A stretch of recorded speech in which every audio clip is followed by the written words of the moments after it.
So let's start.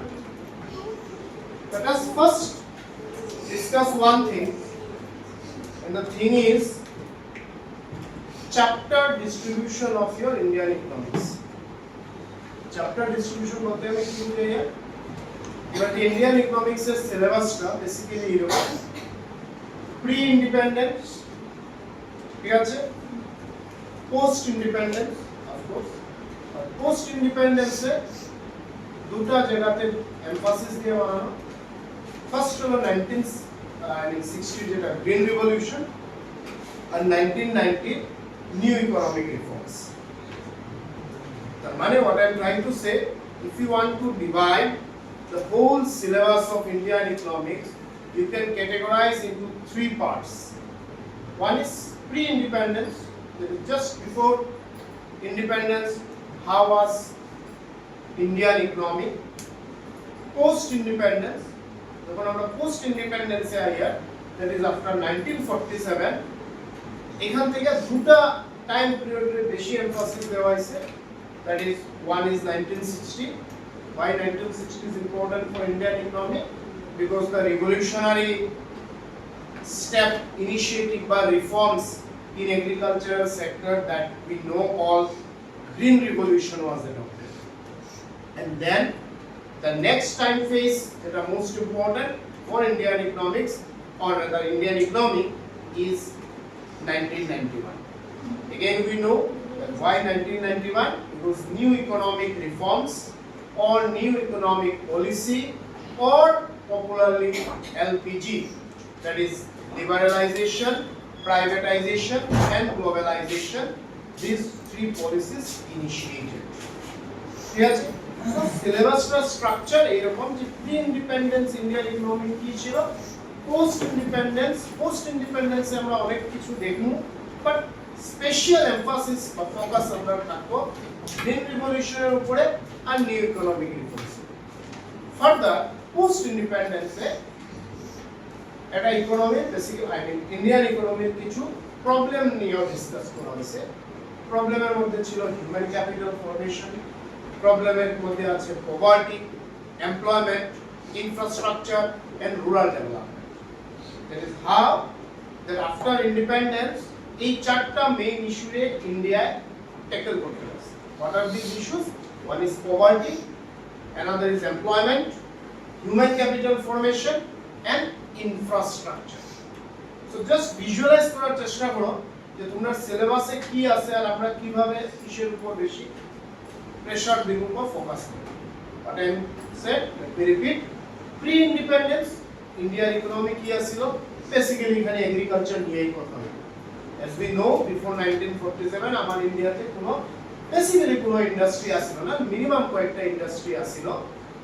Anyway post independence যেখানে আমরা focus করব গ্রিন রিভলিউশন আর new economic reforms and further কিছু কমন বেসিক প্রবলেম নিয়ে ডিসকাস হইব, যেটা টিপিক্যালি তোমাদের সিলেবাসে লেখা আছে চ্যালেঞ্জেস কি।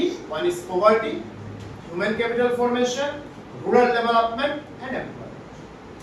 So let us start with the first chapter of Indian economics, that is Indian economy on the eve of independence. The eve of independence বলতে আমরা কি বুঝি?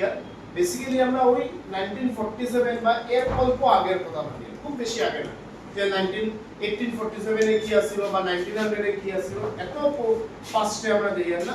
eve of independence বলতে আমরা ওই time period, that is just before independence situation টারে explore করব। So let us see the first question. Explain the state of Indian economy, ঠিক আছে, state of Indian economy on the eve of independence. এই state word এর মানেটা কি তাই এখানে basically state word এর মানে হলো সিচুয়েশন, state word এর মানে হলো কন্ডিশন, state word এর মানে হলো ফিচার্স, state word এর মানে হলো ক্যারেক্টারিস্টিক্স।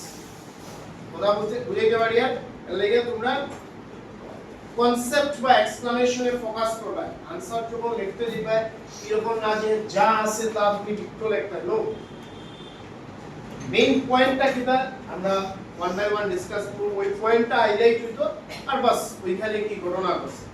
সো কোশ্চেনে তোমরা যখন পাইবা প্র্যাকটিক্যালি এক্সামে আমি আবার রিপিট করি, একদম from the very beginning prepare for your final exam. আমার case base question, value base question etcetera etcetera থাকে। ইউ নো, তোমরা এইবারও তোমরা ইন্ডিয়ান ইকোনমিক্স এর জাস্ট যেটা এক্সাম হইছে, আই মিন 12 এর তোমরা কোয়েশ্চেন পেপারটা দেখো। এনিওয়ে এখন দেখে আপনারা ইয়ে করতে পারবেন। ইন্ডিয়ান ইকোনমিক্স থেকে ওই ধরনেরই কোয়েশ্চেন তোমরা দেখো, যে সিচুয়েশন বেস, এটার সাথে so concept clearance is most important. Direct এরকম কোনো ওয়ার্ড কোয়েশ্চনে পাইবা সেটার পসিবিলিটি। স্টেট বলতে এখানে তার নেচার, তার কন্ডিশন, তার ফিচার্স, তার সিচুয়েশন, তার ক্যারেক্টারিস্টিক্স মিন করে, মানে ইন্ডিয়ান ইকোনমিটা কি আছে।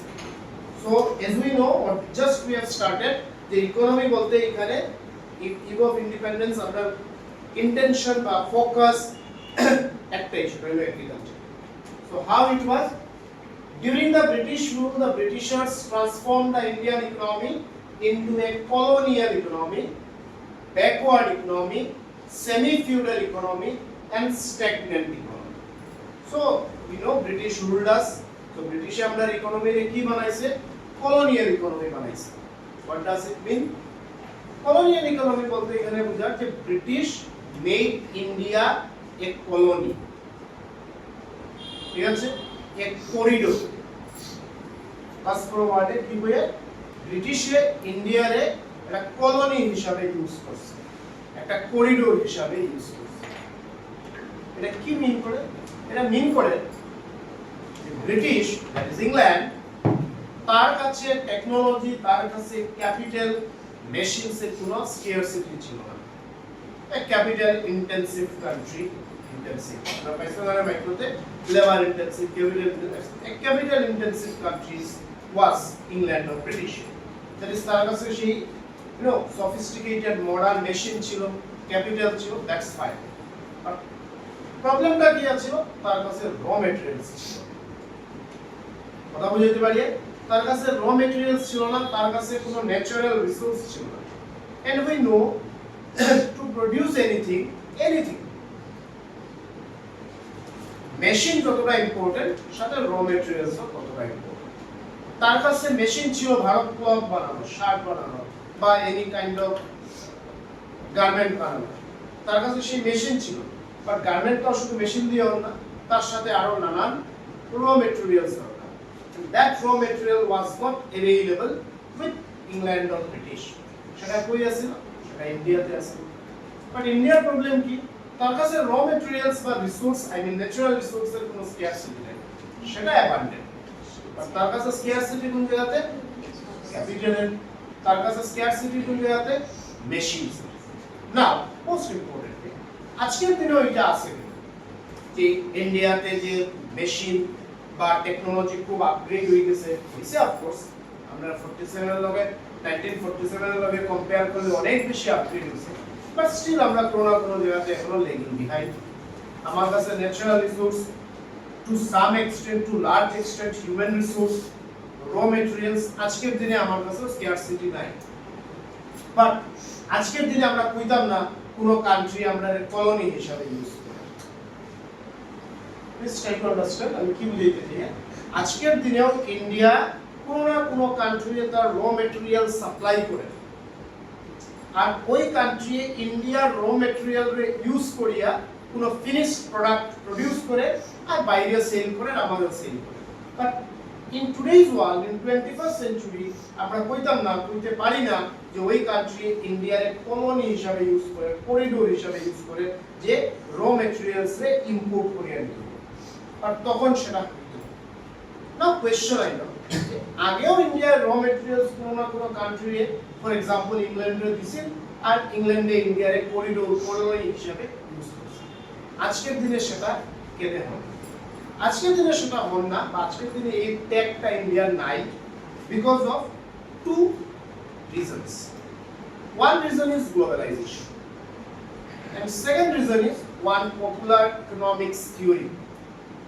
এই থিওরিটাকে বলে অ্যাবসলিউট কস্ট অ্যাডভান্টেজ থিওরি। কি থিওরি বলে? Absolute cost advantage. এটা মানে কি? So let's take Japan just for example, or Germany, যার কাছে টেকনোলজি মেশিন খুব আছে, খুব ভালো সফিস্টিকেটেড মডার্ন, আপডেটেড, বাট তার কাছে র মেটেরিয়ালস নাই এবং বলিয়া সে কোনো প্রোডাক্টকে প্রডিউস করতে পারেন না এবং ওই প্রোডাক্ট সে কারোর কাছ থেকে কোনো কান্ট্রি থেকে ইম্পোর্ট করে। ইন্ডিয়া, তার কাছে মেশিন নাই বাট তার কাছে র মেটেরিয়ালস আছে। So let's have a deal with India, have a deal India and Germany ও জাপান। ডিলটা কি? জার্মানি বলছে আমি তোমার কাছ থেকে র মেটেরিয়ালস নিয়া আর এই র মেটেরিয়ালস আমি আমার মেশিন দিয়ে ইউজ করব, আই মিন প্রোডিউস করব, ওটা ফিনিশ প্রোডাক্ট সেল করব। সো আমাদের মধ্যে একটা রিলেশন হলো, ইন্টারন্যাশনাল রিলেশন, এবং এই যে রিলেশন হলো এটার পিছনে যে ইকোনমিক্স কাজ করে এটাকে বলে অ্যাবসলিউট কস্ট অ্যাডভান্টেজ। মানে আমি ডিসঅ্যাডভান্টেজিয়াস পজিশনে আছি, আমি মানে ইন্ডিয়া, আমার কাছে মেশিন নাই তো আমি একটু ব্যাকফুটে। জার্মানির কাছে র মেটেরিয়ালস নাই তো সেও একটু ব্যাকফুটে। চলো একজনের আরেকজন, আমার অ্যাডভান্টেজ আমি শেয়ার করি কারোর সাথে, সেখানে সে ডিসঅ্যাডভান্টেজ যেখানে আছে সেইটার অ্যাডভান্টেজ নিব, আর আমিও কারোর না কারোর অ্যাডভান্টেজে ইউজ করিয়া নিজের যে ডিসঅ্যাডভান্টেজ আছে সেটারে মিনিমাইজ করার চেষ্টা করি। So this is simply an economics theories বা globalisation is taking place between two countries.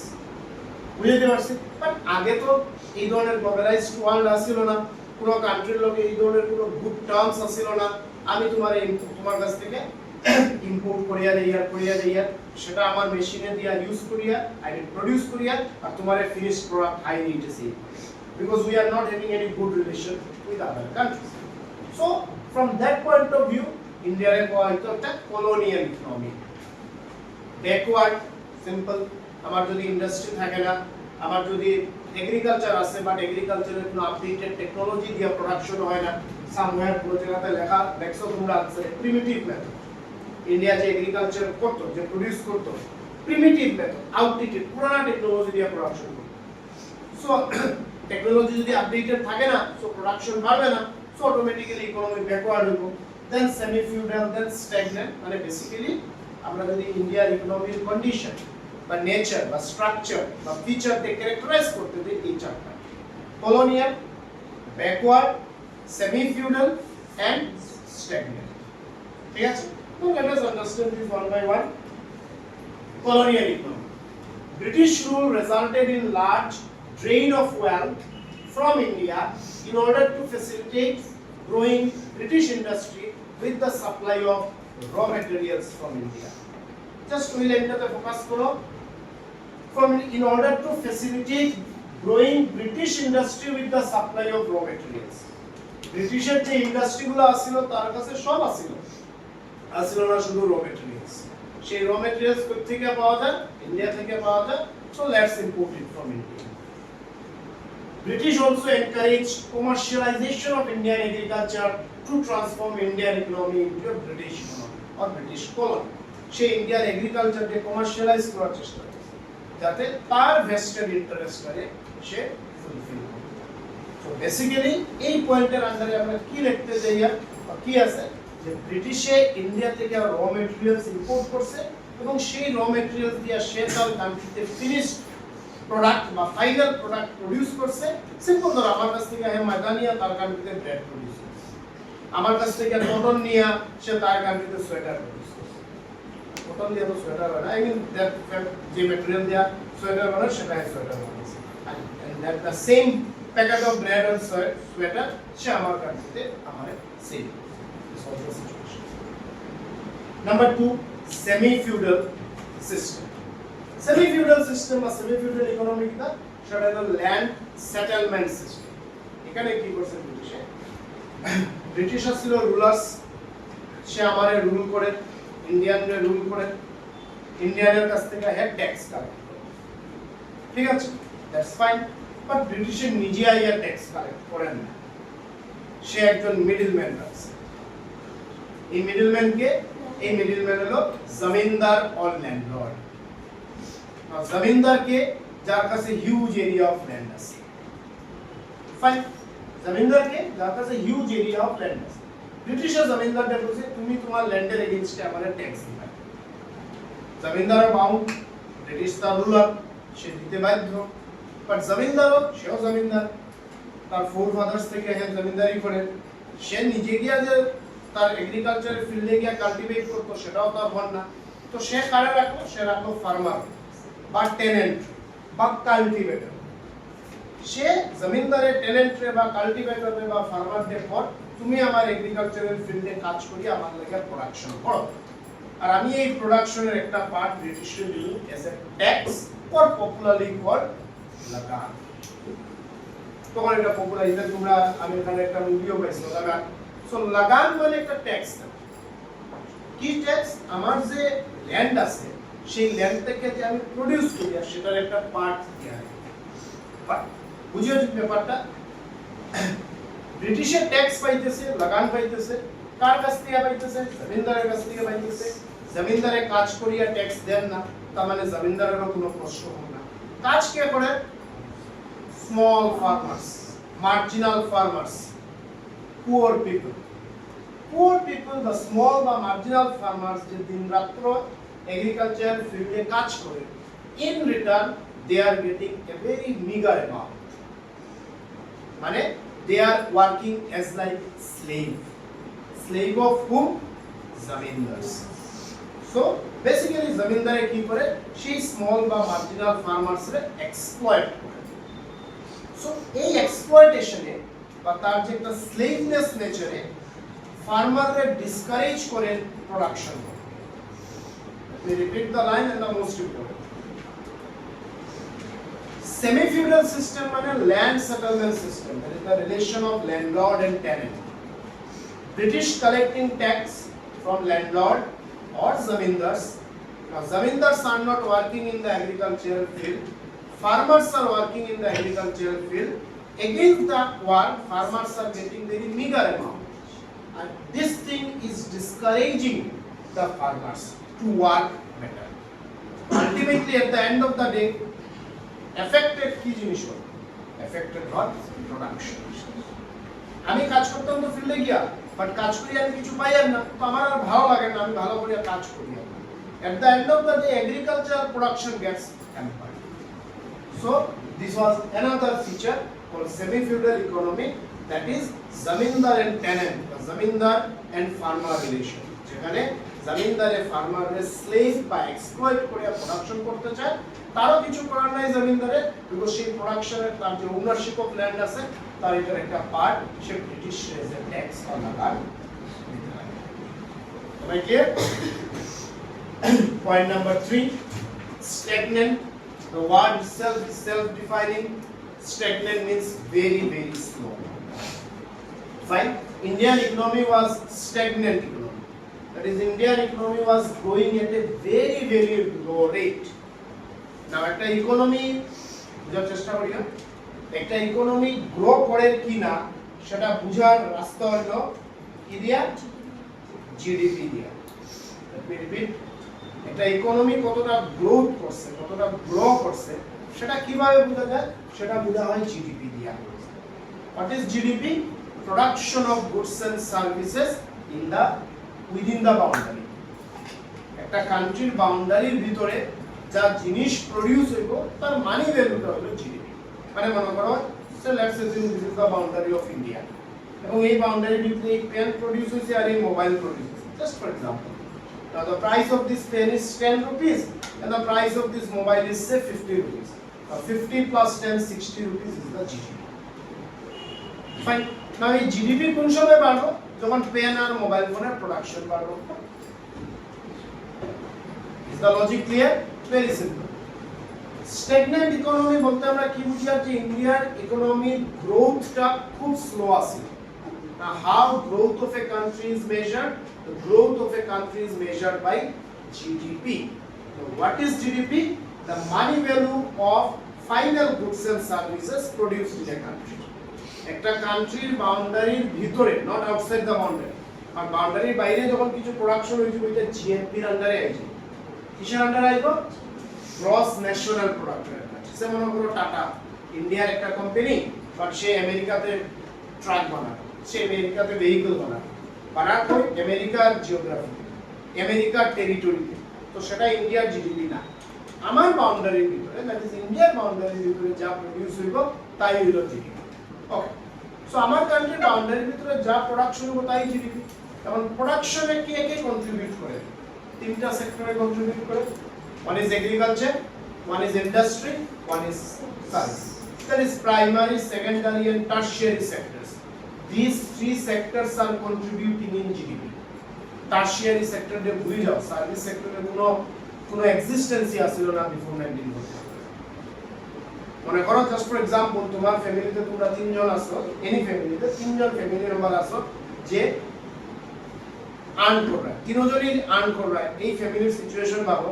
আর আরেকটা ফ্যামিলি আছে যে ফ্যামিলিতে তিনজন আছে, একজনে আর্ন করেনি না, আর বাকি দুইজনের মধ্যে একজনে খুব কম করে, একজনে একটু করে। তো দুইটা ফ্যামিলির মধ্যে কোন ফ্যামিলি বেটার? যে ফ্যামিলিতে তিনজনে আর্ন করে। তো সিমিলারলি এটা জিডিপির কন্ট্রিবিউট কে করে primary, secondary, tertiary, agriculture, industry আর সার্ভিস। সার্ভিস সেক্টরে কোনো এক্সিস্টেন্সই নেই। ইন্ডাস্ট্রি আসিল মিনিমাম কয়েকটা, আর রইল এগ্রিকালচার যার উপরে সব বার্ডেন লইয়া চলে। জিডিপি বাড়ানোর বার্ডেন কার উপরে? ওয়ান এন্ড অনলি এগ্রিকালচারের উপরে। এর মধ্যে এগ্রিকালচারে কিভাবে না আমার লগে জাস্ট মানে কোনো ধরনের কোনো ফেভার করা হয়, আমার লগে কোনো বেটার টেকনোলজি ইউজ করা হয় না, আমার উপরে যে ফার্মারে কাজ করে তার মধ্যেও ইন্টারেস্ট নাই কাজ করার। তো আমি কেমনে গ্রো করতাম? আর আমি যদি গ্রো করি না, আমি জিডিপি কিভাবে বাড়াই? সিচুয়েশনটা বুঝতে পারছেন? কিভাবে আমরা আরেকটা বুঝলাম, একটা জাস্ট एग्जांपल দিয়া যে তখন ইন্ডিয়ার জিডিপি গ্রোথ ছিল অনলি 2%। কত পার্সেন্ট গ্রোথ রেট ছিল? 2%। এটা মানে খুবই খারাপ সিচুয়েশন। আজকের ডেটে ইন্ডিয়ার জিডিপি 6.57% আছে। ঠিক আছে? So growth rate of GDP was 2%। কেন 2%? জিডিপি এর বাড়ানোর দায়িত্ব তিনজনের উপরে। একটা হলো এগ্রিকালচার, একটা হলো ইন্ডাস্ট্রি, একটা হলো service. Service sector fail, industry কোনো মতে চলে, আর এগ্রিকালচার তার উপরে সব বার্ডেন, বা সেও গ্রো করতে পারেন না, কারণ না টেকনোলজি ইউজার, না তার যে ফার্মার আছে সের মধ্যে কোনো ইন্টারেস্ট আছে। The fourth feature was backward. এত সব যদি হয়, আমার এক করিডোর হিসাবে ইউজ করা হয়, কলোনি হিসাবে ইউজ করা হয়, আমার কাছ থেকে সব এক্সট্রাক্ট করিয়া নেওয়া হয়ে যায়। ঠিক আছে? আমারে স্লেভ বানানো হয়, আমারে এক্সপ্লয়েট করা হয়, আমার উপরে কোনো বেটার টেকনোলজি ইউজ হয় না, আমি কি কোনো সময় আগে যাইমু? অলওয়েজ এর পিছনে। Hence, Indian economy was a backward economy. সেই ব্যাকওয়ার্ড ইকোনমি কিভাবে আমরা আইডেন্টিফাই করতে পারি? কিছু ফিচারও আছে। প্রোডাকশন, প্রোডাক্টিভিটি দুটোটা খুব কম আছিল। আর প্রোডাকশন হইতো থেকে ইন্ডাস্ট্রিয়াল কন্ট্রিবিউশন নেগলিজেবল, সার্ভিস সেক্টরের কন্ট্রিবিউশন নাই, এগ্রিকালচারে কোনো মতে কাজ করে। Literacy rate was very low, high illiteracy, high birth and death rate. মানুষের জন্মের হারটাও বেশি, মানুষ মৃত্যুর হারটাও বেশি। বিকজ মেডিকেল সায়েন্স এতটা ডেভেলপ আসছিল না বলিয়া সামান্য তখন খুব আসছিল কালো ব্ল্যাক ফিভার পাওয়া হতো, কলেরা, ডায়রিয়া, এই ধরনের ডিজিজ হলে মানুষ মারা যেত। টিবি এটা তো আর কইয়া লাভ নেই, মানে লাইফ টেকিং ডিজিজ। ক্যান্সার তো লিমিট, কোনোভাবেই সার্ভাইভ করে না। মানুষ 4 দিন 5 দিন জ্বর হইছে মারা গেছে। Death rate was too high. Why? Because no better medical facilities were available. Birth rate was also very high. মানুষের মধ্যে কোনো অ্যাওয়ারনেস ছিল না, লিটারেসি নাই, অ্যাওয়ারনেস করতে গেল। সো এই চারটা ফিচার্স আমার রিকোয়েস্ট থাকো, কোনোভাবেই কোনো মেমোরাইজ করতে দিও না। ইন্ডিয়ান ইকোনমি কিভাবে আসছিল? ফার্স্ট আসছিল colonial. British used as a corridor, British used us A colony, but the British extracted all the raw materials from us, and with the help of this they have produced the finished product and they have sold it to the market. Fine. Semi-feudal, British created landlord, British created zamindars, and through zamindars all landlord British used to collect tax from us. Then stagnant, Indian economic growth rate was very poor, and the reason is obvious: agriculture, better technology use on now, and all these things leading to the backward economy. High illiteracy, high birth rate, high death rate, very low production, etc. Now, এই যে features গুলো আমরা বুঝলাম, এই features থেকে আমরা ছোট ছোট তিনটা ডেফিনেশন লিখলাম, যেটা নতুন করে এক্সপ্লেইন করার আর কিছু নাই। Let us just repeat that what is land settlement system. Land settlement system হলো জমিদার আর টেনেন্টের রিলেশন। Understood? Land settlement system কি বলছি আমরা? জমিদার আর টেনেন্টের রিলেশন। That is British through zamindars tax collect করে লাগান কালেক্ট করে বাই এক্সপ্লয়েটিং দ্য ফার্মার্স, এটাই আমরা পড়াইছিলাম ল্যান্ড সেটেলমেন্ট সিস্টেম। মানে ব্রিটিশে কি করছে, ডিসেন্ট্রালাইজ করছে। ব্রিটিশে পারতো যত রুলার গভর্নমেন্ট আমরা পারতো যে হিউজ এরিয়া অফ ল্যান্ড সবার মধ্যে ডিস্ট্রিবিউট করিয়া দিত ইকুয়ালি, তখন তার কোনো সমস্যা হইতো। সে কি করে, সে একটা এরিয়াতে একজন মানুষের ধরছে, তারে মানে একর্স ল্যান্ড তারে দিয়া দিছে, সো হে জমিনদার হয়ে গেছে, like this. Then what is commercialization of agriculture? Commercialization of agriculture means the production of agriculture not only for self consumption but for sale. শুধু ফার্মাররা নিজে কনজিউম করার লাগা যে রাইস দরকার, জাস্ট ফর এক্সাম্পল রাইস দরকার, সেটা না, সেল করতে পারে এতটুকু প্রোডাকশন। বুঝতে পারছি what is commercialization? That is production of agriculture not only for self consumption but also for sale. That what is semi feudal economy? Semi feudal মানে জমিনদারি প্রথা, নাম শুনছো তো, এই ওয়ার্ড ভেরি কমন, জমিনদারি প্রথা বা জমিনদারি সিস্টেম।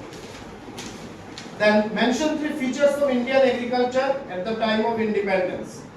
That's just 3 points, এবং বিশেষ কিছু না। That Indian agriculture কিরকম ছিল? Very low agricultural productivity and production.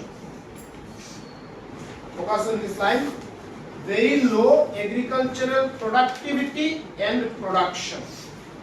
এই দুটো ওয়ার্ডের মিনিং কিন্তু আলাদা। প্রোডাক্টিভিটি আর প্রোডাকশন অন্য জিনিস। প্রোডাক্টিভিটি বোঝায় একটা পিস অফ ল্যান্ডের capacity to produce.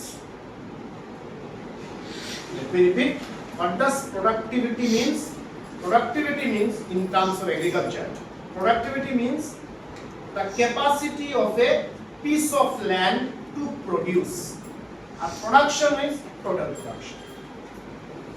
Now listen,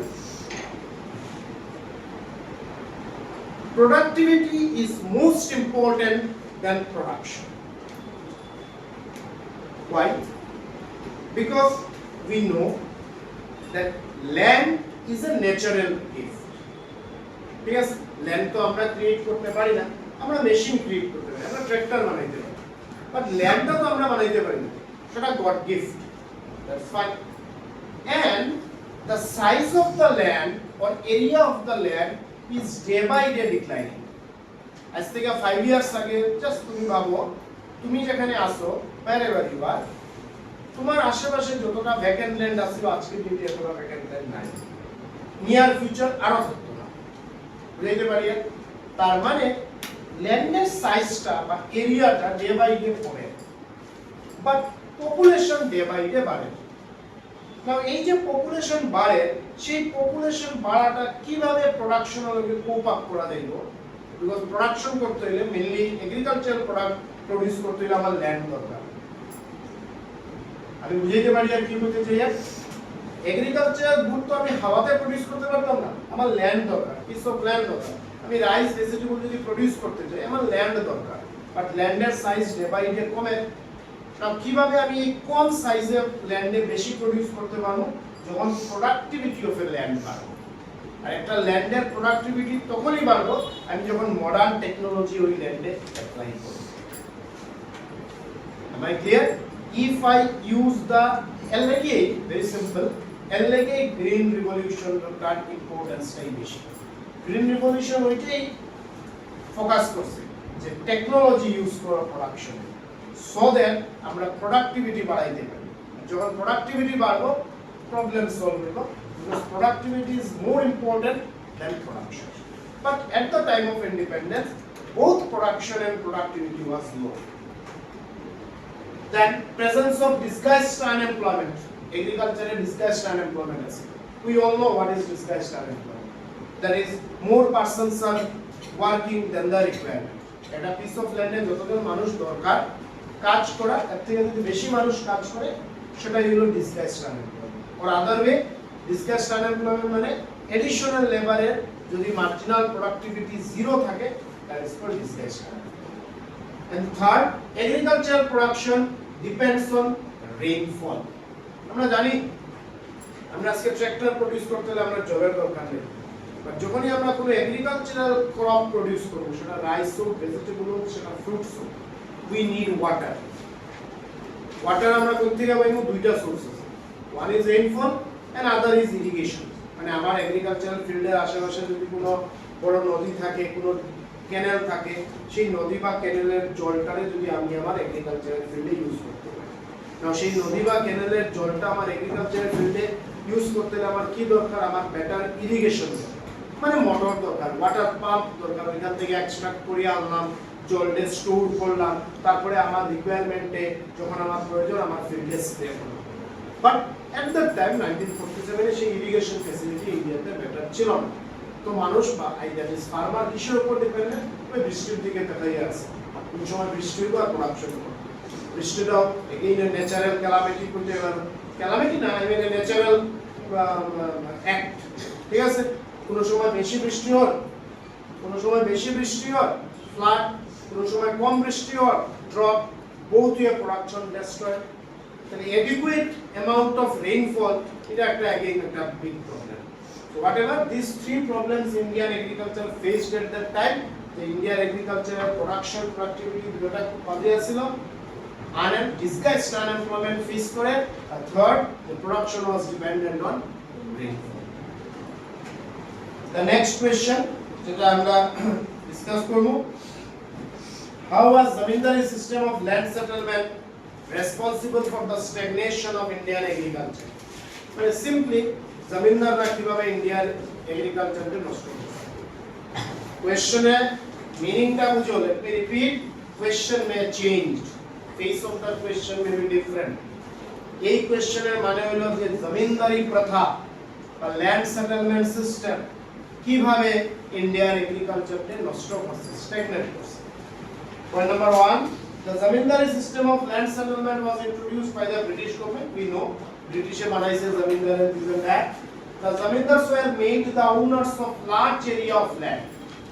In return, zamindars had to pay a fixed amount of land revenue, that is tax, to the British government. The main interest of the British was only to collect the tax. They did nothing to improve the agriculture. Aske dhoro India is a not a I mean dependent on British. So India একটা democratic government আছে, এবং এই democratic governmented duty, responsibility হলো agriculture-কে improve করা, industry improve করা। এই industry improve করলে গভর্নমেন্টের ট্যাক্স পাইবো, that's fine, but সে ট্যাক্স পাওয়ার আশায় ইন্ডাস্ট্রি ডেভেলপ করেন না। কথা বুঝছো? আর ইন্টেনশন কি ওটা? প্রফিট হইতো, ওয়েলফেয়ার হইতো, সেও ট্যাক্স পাইতো আর ইন্ডাস্ট্রিও ডেভেলপ হইতো। বাট ব্রিটিশের সময় কি ছিল? তার ওয়েলফেয়ার তার কোনো ইন্টেনশন ছিল না। ব্রিটিশের ইন্টেনশন ছিল only to earn profit, gain করো, ট্যাক্স কামাও। আর ট্যাক্স করতে কামা এগ্রিকালচারে, বাট তার যে রেসপন্সিবিলিটি সেই এগ্রিকালচারকে ডেভেলপ করতো সেই ধরনের কোনো ইন্টেনশন ছিল না। The cultivators, that is farmers, had no ownership rights. That is most important line. The cultivators or farmers had no ownership rights, thus they did not have any interest to increase the productivity of land. যে মানুষটা সারাটা দিন ফিল্ডে কাজ করে, জমিদারের লাগি কিছু না কিছু প্রডিউস করে, সে সেই জমিনের বা ল্যান্ডের কোনো মালিকানা নাই, কোনো ওনারশিপ নাই, তো তার মধ্যে সেই ইন্টারেস্টটা নাই, কোনো এনকারেজমেন্ট নাই। মানে কত সিচুয়েশনটা বুঝে, আমি সারাদিন একটা জায়গায় গিয়ে কাজ করি আর বাট সেখানে কোনো রাইট আমার নাই। সো আমার মধ্যে একটা কাজ করে কিন্তু why to work. So automatically আমার যদি কাজ করার ইন্টেনশন থাকে না, ইন্টারেস্ট থাকে না, production hamper. The agriculture sector was marked with low levels of technology, lack of irrigation facilities, less use of fertilizers, leading to low level of productivity and production. Agriculture কি হয়? যে technology নাই, irrigation নাই, কোনো fertiliser pesticides use হন না, so এতে কি হয়? প্রোডাকশন আর প্রোডাক্টিভিটি। যেতে বললাম কি কইছি, বাই রিকোয়েস্ট থাকবো, কোনো কোশ্চেন মুখস্থ করতে দেবে না। এটা রিক্যাপ করলাম কি করছি, যে ইন্ডিয়ার ইকোনমি কি রকম ছিল? স্ট্যাগন্যান্ট ছিল, সেমি ফিউডাল ছিল, ব্যাকওয়ার্ড ছিল, কলোনিয়াল ছিল। এগ্রিকালচার কি রকম ছিল? এগ্রিকালচার ছিল যে প্রোডাকশন প্রোডাক্টিভিটি দুটোটা কম, এগ্রিকালচারে ডিসগাইজড আনএমপ্লয়মেন্ট, আর এগ্রিকালচারে ইরিগেশন ফ্যাসিলিটি নাই। জমিদারে কিভাবে এগ্রিকালচারকে ডেস্ট্রয় করছে? বিকজ জমিদারে কি করে ব্রিটিশে, I mean জমিদারে অ্যাকচুয়ালি না, অ্যাকচুয়ালি ব্রিটিশই করছে থ্রু জমিদারি প্রথা। কি করছে? ব্রিটিশের জমিদারের থ্রু দিয়ে শুধু ট্যাক্স কালেক্ট করছে, ডেভেলপমেন্ট কিছু করেন না। ফার্মার বা কাল্টিভেটর যে ফিল্ডে কাজ করেন তার কোনো ওনারশিপ রাইট নাই, সো কোনো ইন্টারেস্ট নাই তার কাজ করা। ফার্দার কোনো টেকনোলজি দিয়া প্রোডাকশন হন না, so automatically both production and productivity বুঝতে পারছেন? সো নেক্সট কোয়েশ্চেনটা দেখো, বেশি না 4টা কোয়েশ্চেন আছে, আজকে আমরা শেষ করব এই চ্যাপ্টার।